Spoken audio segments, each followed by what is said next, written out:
you love movies and movie discussions, you've come to the right place. Who am I, you ask? I am The Wiz! And I'm here today to review the 1979 sci-fi horror classic Alien, starring Sigourney Weaver, Tom Skerritt, Veronica Cartwright, John Hurt, Harry Dean Stanton, Ian Holm and Yaphet Kotto, directed by Ridley Scott. I said it before in the last review. The reason why I'm watching this is because I really actually want to watch Aliens, but I'm the type of person that needs to go from the first chapter to the last. So I decided that I'm going to watch the first Alien. Now, not that I've had something against watching the first Alien, I've heard the first Alien movie is actually really good. Just that horror is not my bag. I don't really like horror all that much. So that was kind of the main reason why I kind of put that in the back burner for a while. But I'm now seeing it and I'm going to review it. So why don't we get right into it?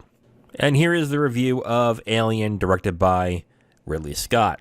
You know, there's a lot of good things about Alien that I actually really like. I like the atmosphere that is in the film. I like how slow it is in the beginning. That really ratchets up the intensity as the movie goes. But it still keeps that grounding very well. So when something does happen, the impact of the shocking things that happen in the movie really hit. I also really like the way the film looks. I like the lo-fi-ness of the tech.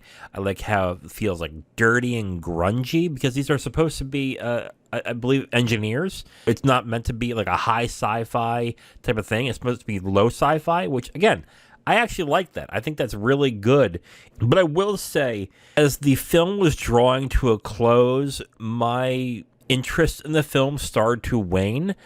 I did like the film overall, but I'm going to get into what I think the problem is, probably around spoiler time. So let's get right into performances. I think all the performances are good in this movie. If I'm going to give, I guess, one shout out to what I think is the best performance, I would probably say John Hurt, who played Kane in the film, which with what happened to him, if you already know about the movie, you know exactly what I'm talking about. There really isn't a standout when it comes to performances, but I think they were all pretty good.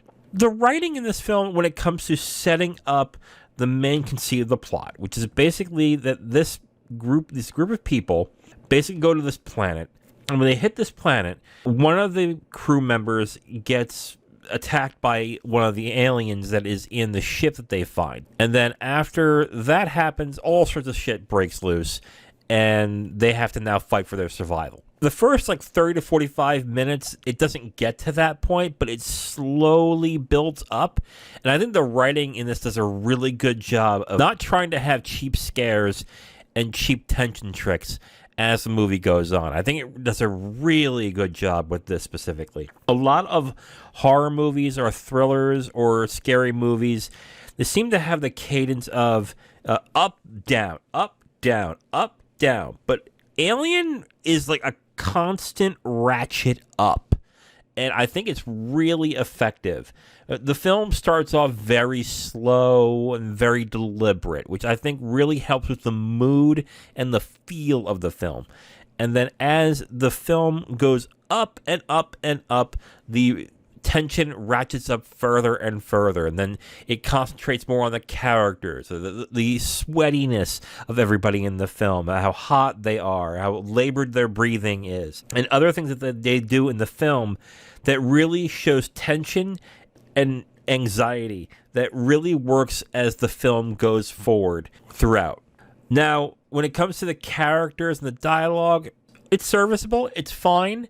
It's not badly written, but it's not really well written, but it's written well enough to where it just helps with the tension of the film, because all this film is really is these people trying to survive, and you really can't do much when it comes to verbose dialogue in that end. So what the dialogue and everything does in this film caters to that specifically, and I think that is perfectly fine. Direction, I think, is really good. Again, I like how the film is set.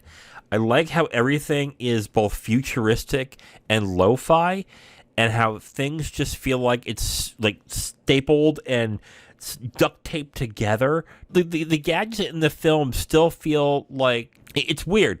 It's futuristic looking, but it still feels like it's something I would see from like the 60s and 70s are like really dingy and really drab kind of settings with tools that look like they're taped together, or they're done like in a man-made kind of way, not like old man-made, but like you would get like in a factory. It really helps this mood get across the entire film. The only thing that's sci-fi about the film is that it's about an alien and that it's set in space.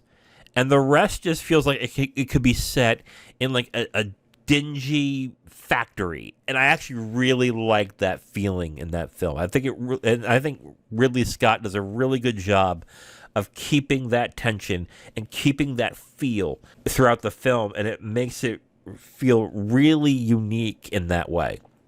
Okay, so let's get into spoilers for Alien, the 1979 sci-fi horror flick directed by Ridley Scott. If you have not seen it, you should come back when you're ready. We'll get into spoilers in 5, 4, 3, 2, 1.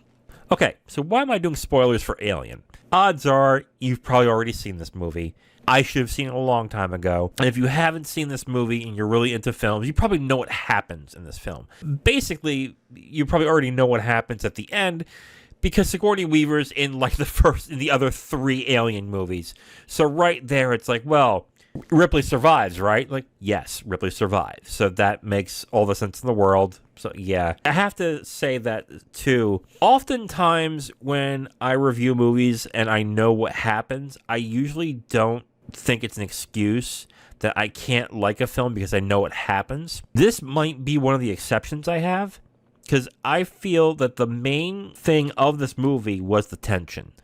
Of the feeling of who's going to survive. How are they going to survive? Are they going to survive? And knowing in the back of my head that, well, Ripley is going to survive, because there's 3 other movies, I think that kind of displaced the tension. I think it's interesting what they did with the rest of the characters, because no one else survives in this movie. And then other things that happen in the film that I really already knew about still felt pretty good.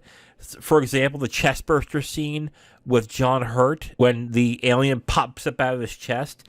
I knew it was coming, but man, that scene visceral. It really was a hard scene to watch. I'm not really great with gratuitous violence. I don't think Alien was that gratuitous, but when it happened, I was like, wow, okay, that still feels a little intense. So I actually really think that scene was done really well. Things happen throughout the film and people keep dying.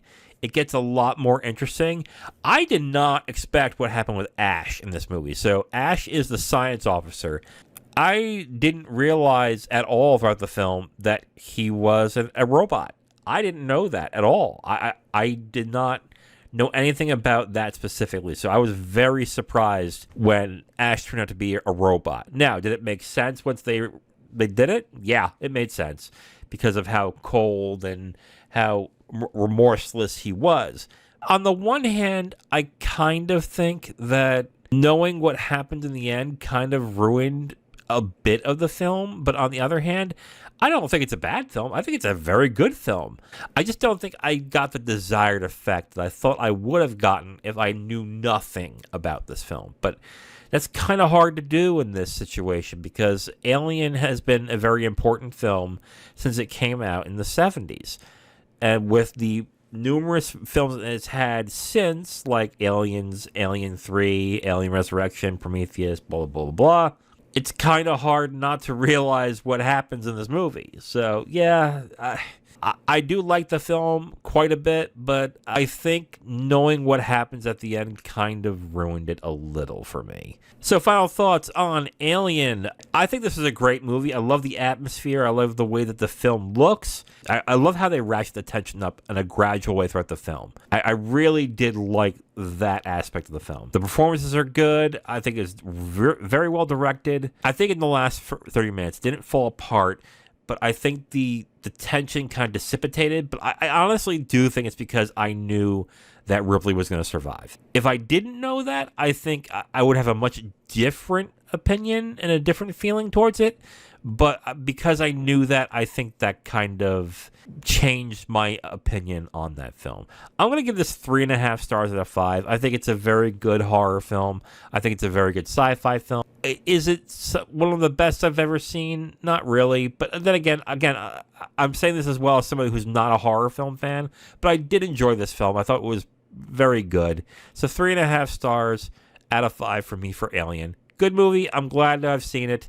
Now I'm going to watch Aliens because I hear that film is excellent. So 3.5 stars out of 5 for Alien.